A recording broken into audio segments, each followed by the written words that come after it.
कर्मा एक छोटा सा शब्द, पर इसके मायने बहुत बड़े हैं। कहा गया है कि इंसान जो कर्म करता है उसे उसका फल इसी जन्म में और इसी जीवन में भुगतना पड़ता है।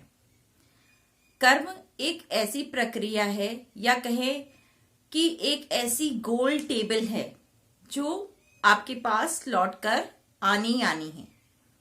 कर्म का चक्का जब चलता है तो सब कुछ धरा का धरा रह जाता है। नमस्कार मित्रों, मैं भवानी चुफाल अपने YouTube चैनल भानुमति के पिटारे में आपका स्वागत करती हूँ। और आज इस पिटारे से क्या निकला? आज इस पिटारे से निकली है बहुत ही ज्यादा हॉट टॉपिक, कर्म। अब आप कहेंगे ये हॉट टॉपिक कैसे है? ये हॉट टॉपिक इसलिए है क्योंकि कर्म का फल आपको मिलेगा, ये तो हम बहुत सालों से सुनते आ रहे हैं। पर क्या किसी ने इसका लाइव एग्जाम्पल देखा है कि किसी को उसके किए हुए कर्मों का फल मिला हो? उसके अच्छे बुरे छोटे बड़े कर्मों का फल उसे मिला हो? हम में से बहुत से ऐसे लोग होंगे जिन्होंने शायद देखा भी होगा, और कुछ ऐसे लोग होंगे जो इस बात को मानने से बिल्कुल इनकार करेंगे कि कर्मों का फल भी कुछ होता है। पर आज मैं अपनी बात रखने वाली हूं जो कि बिग बॉस 16 से है। आजकल सब जानते हैं बिग बॉस में कितने कंटेस्टेंट हैं, कौन कौन वहां पे प्रेजेंट हैं, सबकी अपनी एक अलग आइडेंटिटी है, सब कुछ है। पर मैं बात कर रही हूं साजिद खान के बारे में। मैं साजिद खान के बारे में क्यों बात कर रही हूं? मैं उन पर कोई एलिगेशन नहीं लगा रही हूं, ना मैं उनको पर्सनली जानती हूं, ना मैं उनको प्रोफेशनली जानती हूं। मेरा उनसे दूर दूर तक कोई रिश्ता नहीं है। पर उनके द्वारा किए गए छोटे मोटे कर्म अब बड़े भी थे कि नहीं, वो तो या वो जाने या ऊपर वाला जाने, या जो लेडीज उन पर एलिगेशन लगा रही हैं वो जानती हैं। इस रियलिटी को हम जस्टिफाई नहीं करते। मैं जस्टिफाई कर रही हूं इस बात को कि अगर हमने किसी को एक थप्पड़ भी मारा है और उस थप्पड़ का जवाब हमें एक ऐसे प्लेटफॉर्म पर मिल रहा है जो कि देश विदेश में एक मशहूर प्लेटफॉर्म है। बिग बॉस 16 को सारी दुनिया देखती है, या कहूं बिग बॉस के सारी दुनिया में बहुत बड़े बड़े फैन हैं।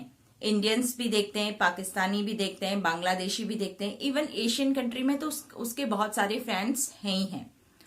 और जैसे ही बिग बॉस में उनकी एंट्री होती है वैसे ही बहुत सारे उनके जो कहते हैं कच्चे चिट्ठे वो खुलने शुरू हो जाते हैं।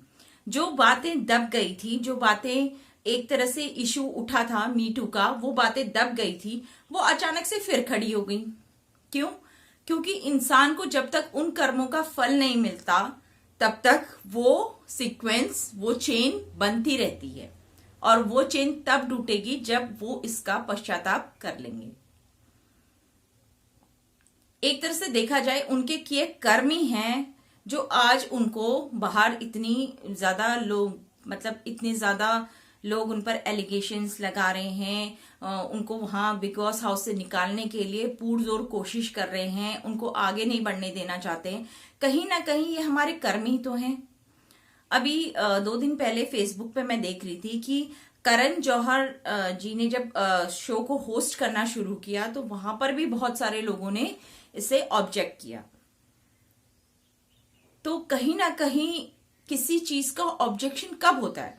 अमूमन हम बहुत सी चीजों को इग्नोर कर देते हैं कि लेट इट बी, हो गया तो हो गया। पर जो बाइकॉट या फिर किसी चीज का ऑब्जेक्शन कब शुरू होता है? ये तब शुरू होता है कि उनके कहीं ना कहीं जो थोड़े बहुत कर्म होंगे किसी को बहुत ज्यादा चुप गए होंगे, तो उसका फल तो ऊपर वाले ने देना ही देना है, कहीं ना कहीं से टीज करना ही करना है। अब ये सब मैं आपको समीकरण क्यों बता रही हूं? मैं ये समीकरण इसलिए बता रही हूं ताकि ये बातें हम भी ध्यान में रखें और हमारे बच्चों को भी बताएं। धरती में स्वर्ग नर्क नहीं होता है, ऐसा हम सब मानते हैं। पर एक तरह से कहा जाए इसी धरती में स्वर्ग भी है और नर्क भी है। इंसान अपने अच्छे कर्मों का फल भी यहीं भुगतता है और अपने बुरे कर्मों का नतीजा भी उसे इसी जीवन में मिलता है। और जहां पर हमारा जीवन समाप्त हो जाए और हमें कर्मों का फल नहीं मिला, तो वो अगले जीवन में इसी धरती पर हमें प्राप्त होता है। ये चक्र चलता रहता है। मैंने अगर चोरी करी, किसी ने देखा? किसी ने नहीं देखा। देखा ना, ऊपर वाले ने देखा और उसने अपनी बुक में मेरी चोरी को नोट करके रख लिया। अब उस चोरी का पनिशमेंट मुझे ना मिले, ऐसा तो हो ही नहीं सकता।